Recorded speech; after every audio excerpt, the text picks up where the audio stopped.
নমস্কাৰ প্ৰিয় দৰ্শকসকল, আজি আপোনালোকৰ সৈতে শ্বেয়াৰ কৰিম কিছু স্বাস্থ্যসন্মত কথা।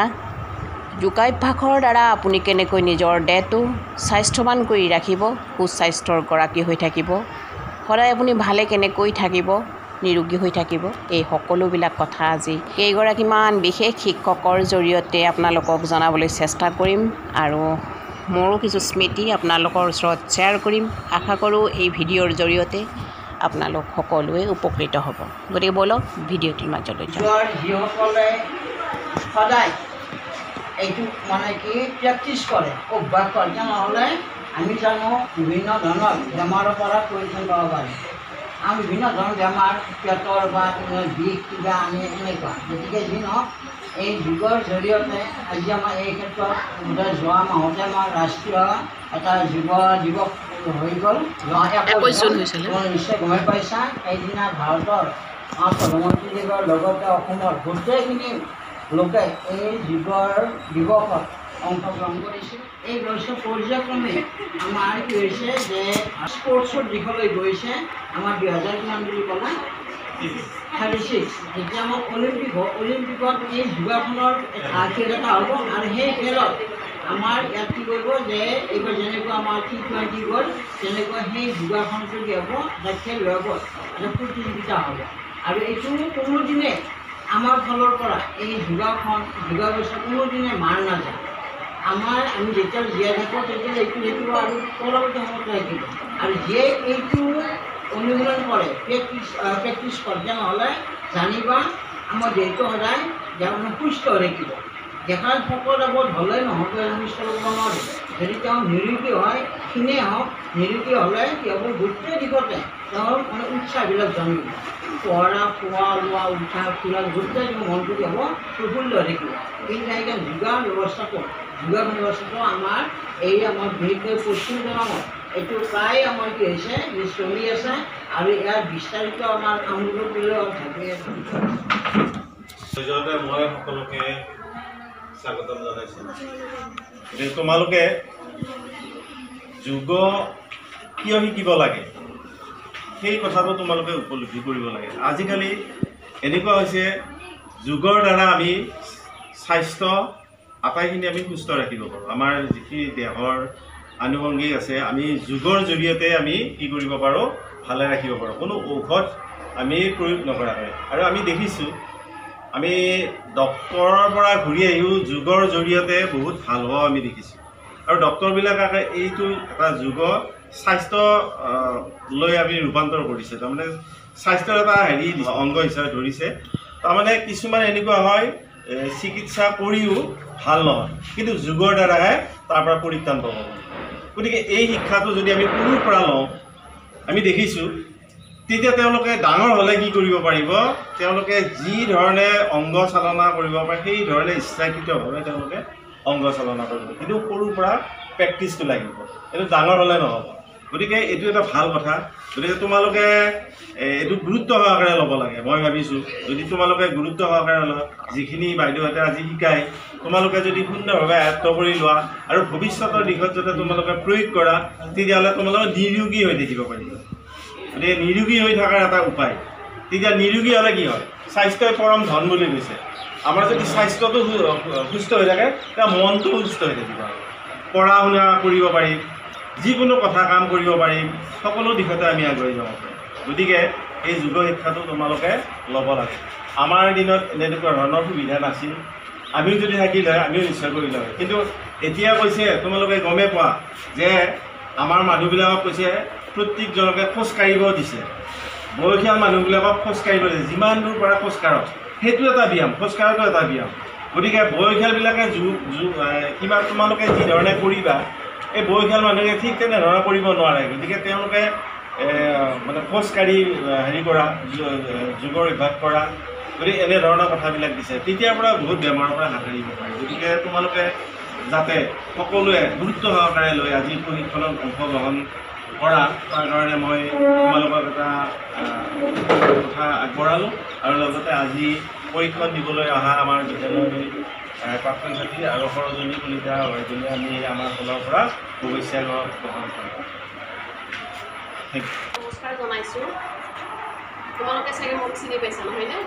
ভাবিছা কিজানি আজি পাৰ্লাৰৰ বাইদেউ আকৌ আজি স্কুলত কেনেকৈ ন? আজি একদম গোটেই বেলেগ হৈ আহিছোঁ ন? কিছুমান কৰ্মৰ খাতিৰত কিছুমান কাম কৰিব লগা হয় আৰু এই কৰ্মটো আমি প্ৰায় আজিৰ পৰা 18 বছৰমান আগতে 18-20 বছৰ আগতে কৰিছোঁ। মানে 18-20 বছৰ আগতে এই শিক্ষা গ্ৰহণ কৰিছিলোঁ। আমি গুৱাহাটীৰ পৰা চাৰ্টিফিকেট লৈছিলোঁ, গুৱাহাটীৰ আণ্ডাৰত, আৰু ইয়াতে শিকিছিলোঁ। সেই সময়ত কিন্তু কোনো স্কুল বা নিৰ্দিষ্ট স্থান নাছিলে। আমি বিভিন্ন স্থানত তেতিয়া এই শিক্ষা গ্ৰহণ কৰিছিলোঁ। গছৰ তল, মন্দিৰ, মছজিদ এইবিলাকৰ ফিল্ডে আমি এইবিলাক কাম কৰিছিলোঁ। আমি তেতিয়াই ভাবিছিলোঁ যে এটা সুস্থ দেহ আৰু সুস্থ মন পাবৰ কাৰণে কি কৰিব লাগে? আমি ব্যায়াম কৰিব লাগে। তাৰে পিছত কিন্তু আমি যেতিয়া কৰিলোঁ, তাৰে পিছত কিন্তু যথেষ্টখিনি আহিলে, যথেষ্ট ল'ৰা ছোৱালী হ'ল, যুগত বহুত বেছিয়ে হ'ল আমি ভবাতকৈও। কিন্তু তেওঁলোক বৰ্তমান সেই আগৰ সময়ৰ যিখিনি আমাৰ ষ্টুডেণ্ট আছিলে আৰু বৰ্তমান যিখিনি আহিছে সেইখিনিৰ মাজত কিন্তু আকাশ আৰু পাতালৰ পাৰ্থক্য আছে মানসিকভাৱে। গতিকে এটা বেলেগ মন লৈ তেওঁলোক আহিছিলে আৰু আমাৰ যিটো মন আছিলে, আমি আচলতে সুস্থ দেহ আৰু সুস্থ মন লৈ পেলাই জীয়াই থকাৰ এটা হেঁপাহ আছিলে।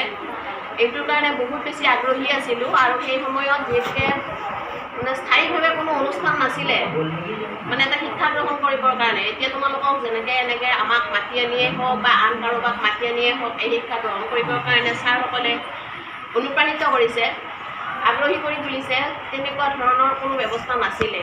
গতিকে আমি গছৰ তল, বাঁহৰ তল এনেকৈ কামবিলাকত মানে এই যুগৰ ক্ষেত্ৰত আগবাঢ়িছিলোঁ। আৰু সেই সময়ত আমাক আচলতে কিছুমান শব্দ ক'ব বেয়া লাগে, তথাপিতো আমাক কিছুমান ব্যক্তিয়ে কৈছিল যে এইবিলাক সিহঁতে কি কৰি থাকে, কি ঠেং দাঙি থাকে গছৰ তলে তলে, এনেকৈ কৈছিল। কিন্তু সেই ঠেং দাঙা শব্দটোৰ মাতৃসকলৰ যিবিলাক বা পিতৃসকলৰ বা যিসকল ব্যক্তিয়ে কৈছিল সেইসকলৰ সন্তানসমূহে এতিয়া কিন্তু এই যুগৰ লগত ওতঃপ্ৰোতভাৱে জড়িত হৈ পৰিছে। আমাৰ ভাল লাগে সেইবিলাক কথা ভাবি।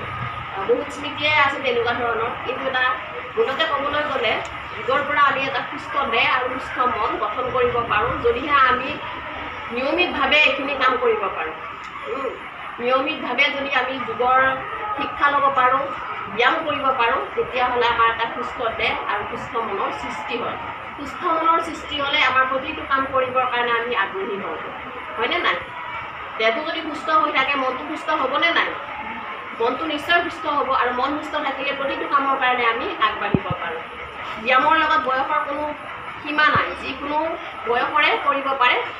15 বছৰৰ পৰা তোমাৰ 80 বছৰলৈকে এই ব্যায়াম বা এই শিক্ষা গ্ৰহণ কৰিব পাৰে। বুজিছানে?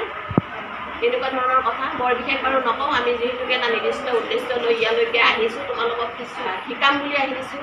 ছাৰসকলে মাতিছিল আৰু এইখন স্কুলৰে ছাত্ৰী যিহেতুকে, গতিকে ছাৰসকলে যেতিয়া কিবা এটা কাম আমাক পাছে, বিশেষকৈ মোৰ কথা কৈছোঁ, পাছায়ে তেতিয়া যদি মই ঠিকে থাকোঁ, মানে প্ৰতিটো ছাইডৰ পৰা যদি ঠিকে থাকোঁ, তেতিয়া না নিশ্চয় ক'ব নোৱাৰোঁ।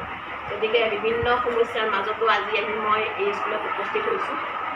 বহুত বেছি ভাল লাগিছে। এই সময়ত অন্ততঃ মোক ছাৰসকলে বিচাৰিছে, অলপ সময়ৰ কাৰণে হ'লেও তেওঁলোকে মাতিছে।